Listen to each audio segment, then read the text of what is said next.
नमस्कार. बोर झाले का? नाही. मी म्हणलं मॅडम इमोशनल केलं तर बोर झाले का? हा नो सर. बरं चालेल. तकदीर बदल सकती है अगर जिंदगी में कोई मकसद हो.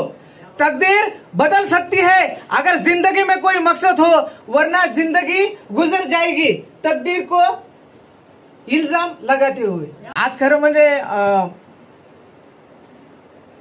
मी एवढं भावनिक कधी होत नाही, मात्र आज पहिल्यांदाच काय वेळ झाला का माहिती. मी मग अवचार सरला बी म्हणलं की सर की आज मला मधातूनच खूप भरून यायले, खूप रडू यायले मला. मात्र तरी पण मी माझ्या भावनेला थोडंसं आवर घालतो. बघा, जसं मॅडमनं तुम्हाला या आमच्या मागच्या 3 वर्षाची जशी जर्नी सांगितली, तसं अशाच एका हॉलमध्ये मला बळजबरी किडनॅप करून बसवलं होतं. मी काय सहजासहजी येणार नव्हतो, कारण की एका चांगल्या नामांकित कंपनीमध्ये मी 6 वर्ष कोल्हापूरला जॉब केला आणि त्याच्यानंतर लॉकडाऊनमध्ये मी ह्या व्यवसायामध्ये आलो. आणि विशेष म्हणजे त्यांनी मला एका कार्यक्रमामध्ये बसवलं होतं. जसं मॅडमनं सांगितलं की आत्ताचे जे न्यू ब्रँड सीटीसी आहेत पर्ल, रवीजी चव्हाण सर, तर त्यांच्या एका आरटीसी फंक्शनमध्ये मी असंच तुमच्यासारख्या अशा हॉलमध्ये येऊन बसलो. मी कार्यक्रम बघत होतो आणि हसत होतो. जसं आज पण माझ्यासारखे भरपूर लोक असतील. आज नवीन व्यक्ती किती आहेत जे आज पहिल्यांदा आलेत? पटतंय का? 2,10,000 पटतेत का? घेणारे सोबत बसलेले आहेत, नाही म्हणून नका. तर बघा, असंच मला काहीशा गोष्टी पटत नव्हत्या आणि न पटण्यामागचं एकच कारण होतं. कारण की आज जर समजा मार्केटची जर परिस्थिती जर बघायला जर गेलं, आज कंपनीमध्ये मी 9 वर्ष काम केलंय. आज जवळपास मी वेगवेगळ्या जिल्ह्यामध्ये जाऊन MIDC मधून मी काम केलंय. आणि कसं पटणार मला सांगा ना? ज्या टायमाला तुम्ही ITI जर केला तर 10-12 हजाराचा तुम्हाला जॉब लागते, डिप्लोमा जर केला तर 16,000 रुपयाचा जॉब लागते, आणि डिग्री जर केली तर त्याला वाटते मला 25,000 द्यावं. मात्र कंपनीमध्ये इथं यायचं तर या, नाही तर जा. आणि मला ह्या गोष्टी पटत नव्हत्या, कारण की इथं येऊन लोक सांगत होते माझं शिक्षण 10वीला 2 विषय गेलेले येतं आणि माझं महिन्याचं इन्कम आहे 1 लाख रुपये. मी म्हणलं अरे आपण चुकीच्या ठिकाणी बसलो म्हणून, कारण की पटत नव्हतं. कारण की बाय क्वालिफिकेशन जर सांगायचं झालं तर माझ्याकडे 2 फायली भरून येतात. मार्केटचे MA असेल, BA असेल, त्याच्यानंतर ITI असेल, CTI असेल, MSCIT असेल, 30-40 टायपिंग असेल, प्रोग्रामिंग असेल, म्हणजे असे भरपूर कोर्स करून बसलो होतो. पण मार्केटमध्ये कुठं चान्स लागत नव्हता. आणि ज्या टायमाला मी असंच हॉलच्या बाहेर निघालो तर मला एक व्यक्ती आलं, ते म्हणजे आमचे प्रसाद जंगले सर. ते म्हणले साहेब तुम्ही करू नका, मात्र शेवटच्या व्यक्तीला ऐकल्याशिवाय हॉलच्या बाहेर जाऊ नका, कारण की एरवी तुम्ही पैसे दिलेत. मग पिक्चर सगळं बघून जा ना, नका करू तुम्ही. मी मला काय हरकत नाही. खरं म्हणलं आपण 30-50 रुपये दिले आहे ना, त्यावेळेस आम्हाला 30 रुपये होते. तर मी मला शेवटच्या व्यक्तीला ऐकून जाऊया. आणि ज्या टायमाला त्या शेवटच्या व्यक्तीला मी ऐकलं तर मी त्या पांडुरंगाचे, महादेवाचे, स्वामी समर्थ महाराजांचे, खरंच आता आपण असं म्हणत असतो की बाबा आपण जे चांगले कर्म करायलोत, आणि एका वेळेला आपल्याला असं वाटतंय की बाबा देव आपल्याकडे काऊन बघणार. पण देव दगडात नाही, देव देवळात नाही, देव माणसाच्याच रूपाने येत असते. आणि असं मानवरूपी भगवान मी त्या दिवशी ऐकलं मित्रांनो.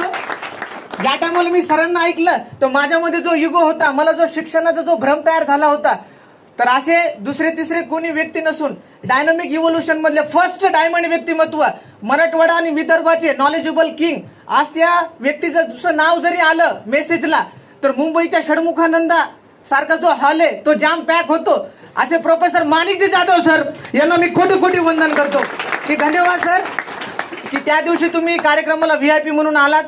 नसतं माझ्या जीवनामध्ये बदल झाला नसता, माझा माइंडसेट चेंज नसता झाला. जेव्हा मी माणिकजी जाधव सरांना बघितलं, ऐकलं, तेव्हा मला कळालं की ज्या व्यक्तीच्या डबल PhD झालेली आहे सायकोलॉजीमध्ये, सोशिओलॉजीमध्ये, ज्यांनी शिक्षकांना शिकवण्याचं काम केलं, आणि अशी व्यक्तिमत्व जर या व्यवसायाला फुल टाइम जर ॲज अ करिअर म्हणून करत असेल तर मला गरज आहे. असं कोणाकोणाला वाटतं की मला पण गरज आहे ह्या व्यवसायाची. हे पैसे देताना कळतात गरज आहे का नाही. आता सर कोणी बी हात वर करते. घरी आल्याच्या नंतर विचार केला की हे बिझनेस करायचा का. बायको तर खुश होती, कारण की तिला वाटतच होतं मी या बिझनेस मध्ये यावं. कारण की या व्यवसायामध्ये येण्याच्या अगोदर मला भरपूर पहिल्या लोकांनी बघितलेलं आहे. माझ्या जवळ पण कोणी येत नव्हतं साहेब. ते कोपऱ्यातले महाराज बसलेले आहेत का, त्याच्यापेक्षा डबल दाढी होती माझी. 17.5 सेंटीमीटर दाढी होती. कंपनीत 25-30 हजार रुपये पगार होता. चांगल्या राजकीय पक्षामध्ये पदाधिकारी होतो. कशाला कोण माझ्या जवळ. बरं कोणी गोडीनं बोललं तर आपण क्रॉस बोलायचं. आता मॅडम म्हणल्या की आम्हाला सगळे दोन्ही अनोळखी व्यक्ती आले भेटलेत आम्हाला, घरचे कोण ऐकेन आमचं, सगळ्याला माहित होतं हे थोडं क्रॅक बरोबर, कारण की कधी त्या गोडव्यानं कधी बोललो नाही, पण धन्यवाद व्यक्त करतो की त्या कार्यक्रमाच्या नंतर आमचं आयुष्य बदललं. मी पहिला GTS याच हॉलमध्ये घेतला होता, तेव्हा न्यू ब्रँड मी इगल झालो होतो. मला माहितच नव्हतं की माझं स्वागत होणार आहे, पण स्वागत झालं. तो एकच मान सन्मान आहे की जो मी माझ्या बायको शिवाय घेतला. आतापर्यंतच्या प्रत्येक कार्यामध्ये माझी लक्ष्मी माझ्या सोबत आहे. हा व्यवसाय सिंगल करण्याचा नाहीये, हा व्यवसाय जोडीनं करण्याचा आहे. आणि त्यानंतर मग आम्ही इगल झालो, टायगर झालो. नुसते प्रोडक्ट सेल करून मी इगल टायगर झालो. आणि मला व्यवसाय माहित नव्हता, बिझनेस प्लॅन माहित नव्हता. जेव्हा मी GTS मध्ये आलो आणि GTS मधून पहिले 8 ते 9 महिने मी पार्ट टाइम काम केलं, मी कंपनीमध्ये काम केलं. जसं की आज या कार्यक्रमासाठी माझे जे जुने सहकारी आहेत, मी ज्या कंपनीमध्ये कामाला होतो तिथं 2 साहेब होते ज्यांनी मला त्या कंपनीमध्ये सहन केलं, कारण की मला काढू शकत नव्हते त्या कामावरनं. पण खरंच सर, आणि आज ज्यांनी वेळ दिला जालन्यावरनं, किरण पवार सर, तुमचं पण मनापासून धन्यवाद व्यक्त करतो. आज तुम्ही या कार्यक्रमाला वेळ दिला. आणि श्याम राऊत सर, तुमचं पण मनापासून धन्यवाद व्यक्त करतो की त्यांनी जालन्यावरनं ह्या कार्यक्रमासाठी वेळ दिलाय. आणि विशेष म्हणजे मी त्यांच्याच शिफारसीनं त्या कंपनीमध्ये कामाला होतो. कंपनीमध्ये मी 8ला जायचो, 5ला यायचो आणि रोजचे मी प्रोडक्ट विकायचो. रोजचे जवळपास समजा मी रोज प्रोडक्ट विकायचो. आणि असं करत करत पण मला चेन पडत नव्हतं. असं वाटत होतं की आपण हा बिझनेस करायला पाहिजे. झोपच लागत नव्हती. कोणाचं काही इगल झाले. आणि मला चांगलं आठवते त्यावेळेस प्रसाद सर TC झाले होते. रडलो होतो मी, ढसढस रडलो मी. म्हणलं मी रोज प्रोडक्ट विकायलो, हे TC झाले यार, लय अवघड काम झालं. हे जातात कोण आपल्या पुढे राहू. आपण काय करायला पाहिजे, लवकर आपण बिझनेस फुल टाइम करायला पाहिजे. आणि त्याच्यानंतर मी धन्यवाद व्यक्त करतो चिंतने फॅमिलीचं की त्या RTPला मला घेऊन गेले, ज्या RTP मध्ये माझं आयुष्य बदललं. आज तो माणूस देव नाही, पण देवापेक्षा कमी पण नाही. त्या RTPला गेल्याच्या नंतर मला माझ्या स्वतःच्या शक्तींची जाणीव झाली. आज या हॉलमध्ये बसणारा माणूस, याच्यामध्ये कोणी अपंग आहे का, कोणी बहिर आहे का, कोणी मूक आहे का? आम्ही ST झालो, तुम्ही ST होऊ शकत नाहीत का? पण तुम्हाला तुमच्या शक्तींची जाणीव नाही. आणि ज्या व्यक्तीनं मला या शक्तींची जाणीव करून दिली, अशा global team coordinator Durgesh Tripathi sir यांना पण मी कोटी कोटी धन्यवाद व्यक्त करतो. आमच्या लहानपणी एक मालिका होती बघा, शक्तिमान. त्याच्यामध्ये एक वाक्य आहे, अद्भुत अदम्य साहस है, परिभाषा है, ये आत्मशक्ति है, दुनिया बदल सकती है, होता है जब आदमी को अपना ज्ञान कहलाया वो. एकदा जोरदार टाळ्या तुमच्यासाठी. चालेल. तर आता STC झालेलो आहे. खूप काही चढ उतार आले, खूप काही अडीअडचणी फेस करावं लागल्या, पण मला कधी गम पस्तावा नाही वाटला माय लाईफस्टाईलचा. कारण लय सुखाचं काम आहे हो. ज्याच्या घरी प्लॅन द्यायचा त्याचा चहा नाश्ता, त्याच पोहे, आणि पुन्हा त्यालाच सांगायचं की आपण मिळून बिझनेस करूया. चांगलं आहे का नाही काम? अहो साहेब, MIDC मध्ये मी स्वतः पंच मारायला जायचो. 8 वाजता एंट्री करायचो. 10 मिनिट जरी लेट झालं तर साहेब लोक बसलेले आहेत, गेट मध्येच घेत नव्हते. आणि मला सांगतो काय हरकत आहे, आतापर्यंत जर भगवंतानं जर तुम्हाला काही संधी दिली नसेल आयुष्य बदलण्याची, तर आज येऊन बसलात नाही तर घ्या ना या संधीचा फायदा, जसं मी घेतला. मला कमी विरोध झाला का? माझ्या आई वडिलांचा तो पहिला विरोध होता. आज त्याच्यामुळे त्या दोघांना पण जोडीनं आणले. आई वडिलांचा विरोध झाला होता मला, पण मी कधी ह्या व्यवसायाला नाव बोट नाही ठेवली. माझ्या अपलाईननं मला म्हणले, सर ह्या कार्यक्रमामध्ये तुम्ही TC पाहिजे. भलेही माझ्याकडे जॉईनिंग नसेल, पण त्या कार्यक्रमात मी TC म्हणूनच जायचो. मला चांगलं आठवतंय, रवी सरांनी क्रिएटिंग एंटरप्रिनर्स नावाचं एक हे लावलं होतं, म्हणजे कंपनीचं कॉन्टॅक्ट होतं. सर म्हणले होते की सर तुम्हाला 21 करावं लागतील. तर 21 पूर्ण केले मी. पण कधी मी नाराजगी नाही केली ह्या व्यवसायावर. बऱ्याचशा लोकांना सांगायला, लोकांना भेटायला, लोकांना बोलायला कंटाळा वाटतंय, पण मला या गोष्टीचा त्रास कधी वाटत नाही. आणि का वाटत नाही माहितीये का? का वाटत नसल, जेव्हा याची 10वी होईल आणि जेव्हा याची 10वी होईल आणि हा जेव्हा कॉलेजला जाईल ना, आणि त्या टायमाला याला चांगले मार्क असताना देखील जेव्हा मी तिथली फीस भरणार नाही, मला तो त्रास सगळ्यात जास्त असहनशीलतेचा वाटतोय. मायलास्टरचा त्रास काही नाही वाटत मला. माझ्या वडिलांचा जर ऍक्सिडेंट झाला आणि त्या दवाखान्यामध्ये जर मला पावणे 2 लाख रुपये जर लागले, त्यावेळेस जर मी माझे पैसे जर भरवू शकत नसेल त्या डॉक्टर पैसे, तर तो त्रास मला मोठा वाटतोय. आज माझ्या लग्नाला 9 वर्ष झालेत. आज माझ्या बायकोनं जर दिवाळीला जर एखाद्या साडीवर जर हात ठेवला, भले ती साडी 5,000ची असेल आणि तिचे पैसे जर मी देऊ शकत नसेल तर मला त्या गोष्टीचा त्रास वाटतोय. मायलास्टाईलचा त्रास नाही वाटत.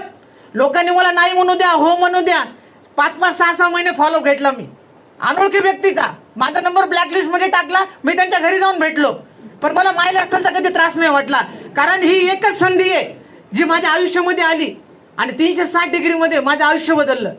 त्याच्यामुळं जास्त काय बोलणार नाही, वेळेचा अभाव आहे. आज ज्या व्यक्तीला ऐकण्यासाठी तुम्ही आवर्जून इथं उपस्थित राहिलात तर त्यांच्याकडे बघूनच आम्ही मोटिवेट होतो.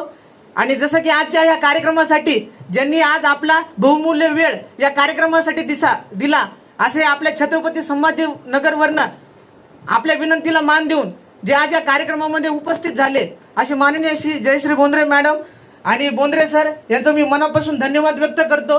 आणि त्यासोबतच मी धन्यवाद व्यक्त करतो त्या व्यक्तींचं, त्या लोकांचं की ज्यांच्या मेहनतीमुळे, ज्यांच्या सहकार्यामुळे आज मी या स्टेजच्या लायक बनलो. अशी म्हणजे ऑल लवली स्वीट टीम, त्याच्यामध्ये सेलू असेल, माझं गाव असेल, त्याच्यानंतर वालूर असेल, मंटा असेल, आता नाशिकला पण टीम चालू केली आपण. तर अशा सगळ्या व्यक्तींचं मी मनापासून धन्यवाद व्यक्त करतो. आणि आज स्पेशली माझ्या टीम मधून जे लोक जोडीनं आलेत त्यांचं पण स्पेशल धन्यवाद. कारण की ते कधी एकटेच फिरायचे, तर त्याला मला याचं तर जोडीनं या, नसतं येऊ नका. आणि माझ्या विनंतीला मान देऊन ते जोडीनं आले तर त्यांचे पण मनापासून धन्यवाद. आणि या व्यवसायामध्ये माणसाला शिकावं लागतंय. मी जरी कंपनीमध्ये इंजिनियर पदावर असलो तरी पण मला तिकडचं ज्ञान होतं, इकडचं ज्ञान नव्हतं, पण तरी पण मी येस सर करत गेलो.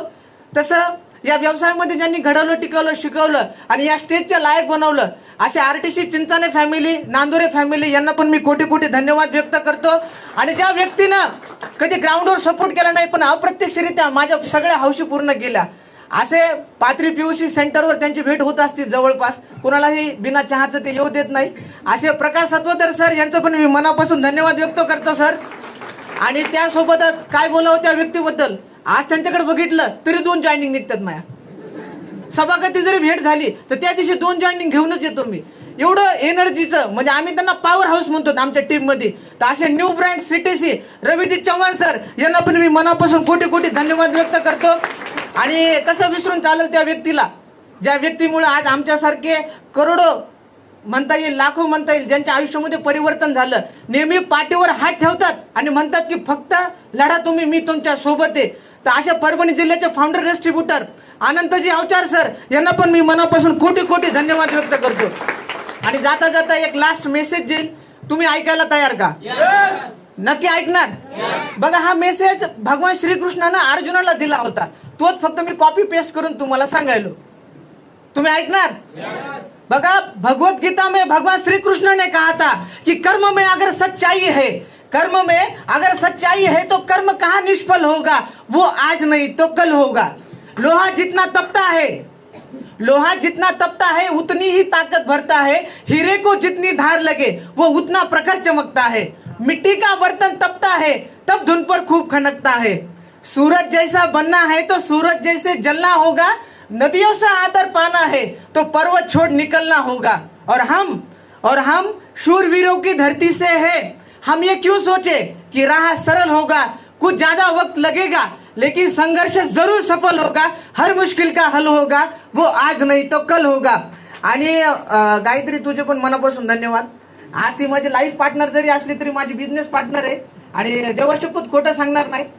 खूप चांगलं सहकार्य आहे तिचं माझं. मी पेमेंट पाठवलं, पेमेंट आयडीला जमा करते, नेफ्ट करते, केवायसी करते. ज्या लोकांसोबत माझं जमत नाही त्या लोकांसोबत जमून ती रिपर्चेस पण करून घेते. त्याच्यापासून मनापासून धन्यवाद की तुझं पण खूप सारं सहकार्य मला भेटलं. अशी तुझी साथ राहू दे. आणि आता जे 8 ते 7चा जो टायटेरिया होता तो थोडा 4 तास वाढूया आपण. कारण कसं आहे, टप्पा मोठा आहे ना पुढचा. आतापर्यंत 8 ते 7 केलं, पण आता फुल टाइम, पार्ट टाइम आणि ओव्हर टाइम पण 100% मायलास्टाईल करणार. अशी माझी लक्ष्मी गायत्री शिंदे मॅडम यांना पण मनापासून कोटी कोटी धन्यवाद व्यक्त करतो. इथंच थांबतो.